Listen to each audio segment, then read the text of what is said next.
7 ഘട്ടങ്ങളിലും തെരഞ്ഞെടുപ്പ് നടക്കുന്ന സംസ്ഥാനങ്ങളിലൊന്നാണ് ബീഹാർ. കഴിഞ്ഞ തവണ ആകെയുള്ള 40-ൽ കിഷൻഗഞ്ച് ഒഴിച്ചുള്ള സീറ്റുകളിലെല്ലാം NDA ജയിച്ചു കയറി. ഇന്ത്യ സഖ്യത്തിലേക്ക് പോയ നിതീഷ് കുമാർ തിരിച്ചു വന്നതോടെ NDA ഇത്തവണയും കരുത്തു കാണിക്കാം എന്ന പ്രതീക്ഷയിലാണ്. ചെറിയ കക്ഷികൾക്ക് കൂടി സീറ്റ് നൽകി ബീഹാർ തൂത്തുവാരുകയാണ് BJP ലക്ഷ്യം. 17 സീറ്റുകളിൽ BJPയും 15 സീറ്റുകളിൽ നിതീഷിന്റെ JDUവും ഇത്തവണ മത്സരിക്കും.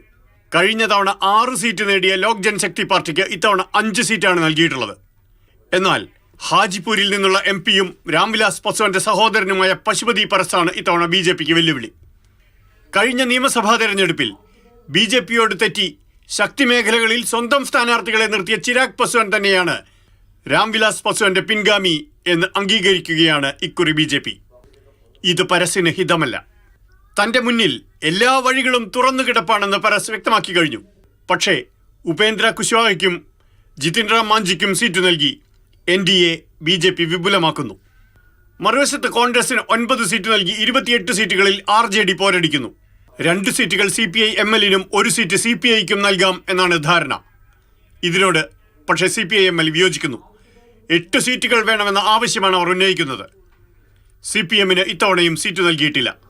കഴിഞ്ഞ തവണ നഷ്ടമായ കിഷൻഗഞ്ചിൽ ഇത്തവണ കോൺഗ്രസിനെ തോൽപ്പിക്കലാണ് BJP ലക്ഷ്യം.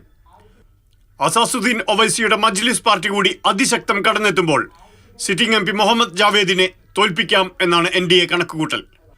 അടിയന്തരാവസ്ഥ തൊട്ടിങ്ങോട്ട് രാംവിലാസ് പസ്വാന് റെക്കോർഡ് ഭൂരിപക്ഷം നൽകി ജയിപ്പിച്ചു വന്ന ഹാജിപൂരിൽ പശുപതി പരസും ചിരാഗ് പസ്വാനും ഏറ്റുമുട്ടിയാൽ ബീഹാറിന്റെ ശ്രദ്ധ ഗംഗാ സേതുവിനും അപ്പുറത്തേക്ക് തിരിയും. പണ്ട് ബീഹാറിന്റെ മോസ്കോ എന്നറിയപ്പെട്ടിരുന്ന ബെഗൂസരായിൽ കഴിഞ്ഞോട്ടം CPIക്ക് വേണ്ടി പോരടിച്ച കനയ്യകുമാർ ഇത്തവണ കോൺഗ്രസ് സ്ഥാനാർത്ഥിയായി രംഗത്തെത്തുമോ? എല്ലാവരും ഉറ്റുനോക്കുന്നുണ്ട്. BJP കേന്ദ്രമന്ത്രി RK സിംഗിന് പകരം ഭോജ്പുരി സിനിമയിലെ ആക്ഷൻ സ്റ്റാർ പവൻ സിംഗ് ആരായിൽ കടന്നെത്തുമോ എന്നതാണ് ഈ ഘട്ടത്തിലെ മറ്റൊരു കൗതുകം. ബംഗാളിലെ അസൻസോളിൽ മത്സരിക്കാനില്ലെന്ന് BJPയെ അറിയിച്ച പവൻ സിംഗ് പക്ഷേ സ്ഥാനാർത്ഥിയാവാൻ സമ്മതം അറിയിച്ചിട്ടുമുണ്ട്. News desk, Mathrubhumi news.